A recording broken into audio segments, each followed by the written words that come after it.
The rain had been falling since morning, the kind that makes the streets look blurry and the world feel quieter than usual. I pulled my jacket tighter and stepped out of the grocery store, the plastic bag digging into my fingers. My life had become a routine: work, groceries, check prices twice, make sure there's enough gas to last the week. Being a single dad meant every decision felt heavier, like the world was constantly waiting for me to fail.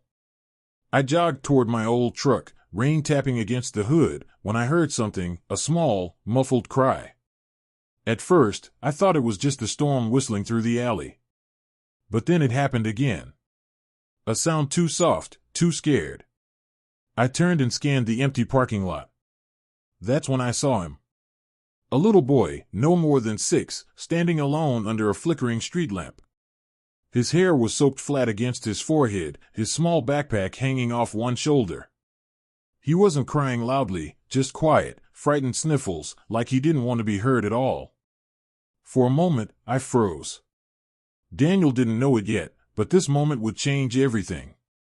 I walked slowly toward him. "Hey, buddy, are you okay?" He startled, stepping back like a cornered bird. His tiny hands clutched the straps of his backpack. I can't find my mom," he whispered, voice trembling. His bottom lip quivered, and I felt something inside my chest shift. I remembered how it felt the day my ex-wife left, how helpless I felt. No kid should ever feel that kind of fear. "I'm Daniel," I said gently. "What's your name?" "Liam." The name came out like a confession. His shoes squished in the puddles, and I noticed his thin sweatshirt, soaked through. It hit me that he'd been here a while. "Liam, do you know where you saw your mom last?" He shook his head, tears mixing with rain. "We were walking. She was talking to someone, then a big black car came and I looked at toys at the shop window. When I turned around, she was gone." I crouched to his level. "Okay. We're going to figure this out. You're not alone anymore." He stared at me, searching, hopeful, like he was trying to decide if adults were still safe to trust. I held out my hand. He hesitated, then placed his small hand in mine. As soon as I wrapped my jacket around him, he clung to me. Not like a stranger. More like someone terrified of losing the last safe person in the world. "We're gonna wait inside my truck," I told him. "It's warm. We'll call for help." He nodded silently, and I lifted him gently. His tiny fingers held onto my shirt like he was afraid I'd disappear too. Inside the truck, I cranked the heat. Liam sat close, shivering. "Do you know your mom's phone number?" I asked. He shook his head again. "She said she would remember mine. She's smart. She always remembers everything." Something in his voice made me swallow hard.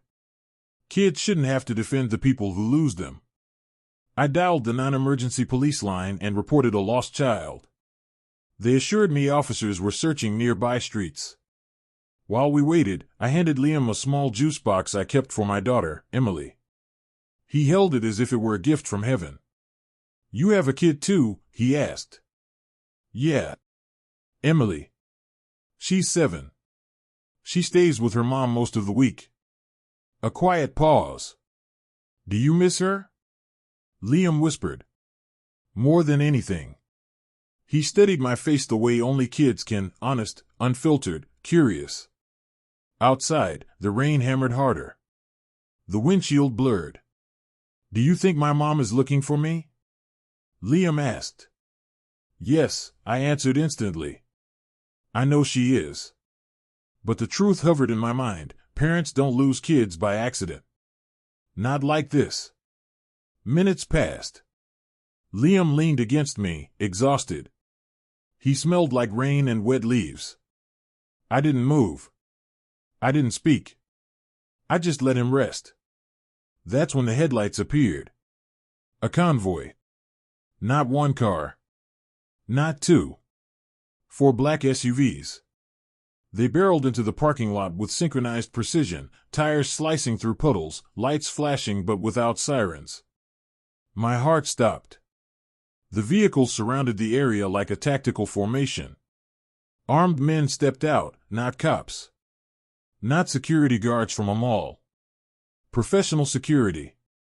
The kind you'd see guarding diplomats or billionaires. Liam straightened in the seat.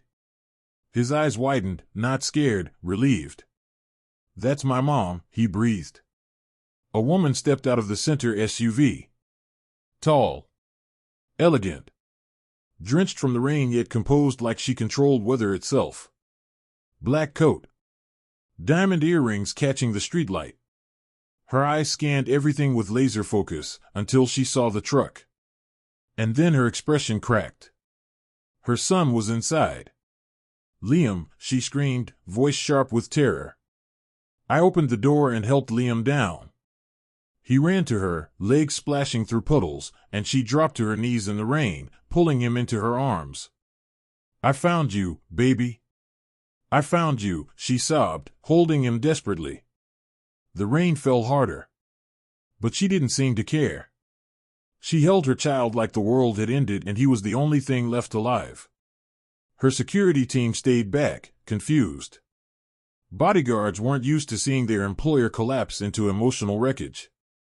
Finally, her eyes lifted to me. In that moment, she was no longer a billionaire or someone used to power. She was just a mother who almost lost her world. She stood, walked toward me, and stopped inches away. "You found my son." Her voice wavered, both gratitude and disbelief. "I didn't find him," I said softly.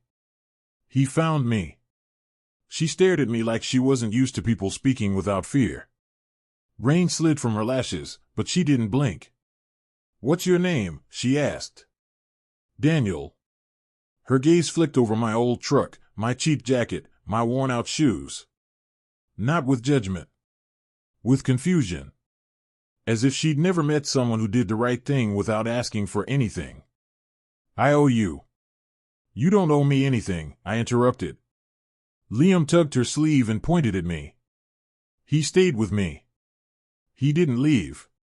He gave me his jacket." She swallowed hard. For a second, her expression softened, vulnerable, grateful, shaken. Then she reached inside her coat and pulled out a business card. "Call this number tomorrow," she said. "Please. Let me do something." I looked at the card. A single embossed name. Ava Hartwell. Not just wealthy. A CEO. Someone whose decisions changed the lives of others with a signature. I closed my hand over the card. Inside the truck, the warmth still lingered where Liam had been sitting. Outside, Ava Hartwell held her son like she was afraid he'd vanish if she let go. She looked at me again. "Thank you," she whispered. And in her voice, there was no power. Only gratitude. The next morning, I stared at the business card on my kitchen table. Ava Hartwell. I'd Googled her name after putting Emily to bed. Articles, interviews, magazine covers, she wasn't just wealthy. She was untouchable. The kind of woman whose choices shaped markets, not grocery lists. People like her didn't cross paths with people like me. But Liam's small voice from last night lingered in my mind. He didn't leave. My phone buzzed. An unknown number. I answered hesitantly. "Hello?" A gentle breath. "Daniel?" Her voice. "Ava." Yes." "I didn't sleep," she confessed quietly. "Kept replaying everything. You stayed with him when no one else did." I didn't know what to say. Kindness wasn't something I ever expected to be noticed. "I was just doing what any parent would," I murmured. "No," she corrected softly. "Most wouldn't have." There was a pause, alive, fragile. "I'd like to thank you properly," she continued. "Dinner. Tonight. My driver will pick you up." I stared at the peeling paint on my kitchen cabinets. My world was grocery budgets and bill extensions. Hers was dinner reservations and security convoys. "I'm not really someone who belongs in your world." "You belong in my son's memory," she replied. "That's enough." That evening, I wore my only dress shirt. When I stepped out, the same black SUV waited. Inside, Liam's face lit up. Daniel. Ava sat beside him, dressed simply this time. No diamonds. No distance. Just a mother who looked human. Ready? She asked. Her smile wasn't polished or practiced. It was real. And for the first time in a long time, I felt seen.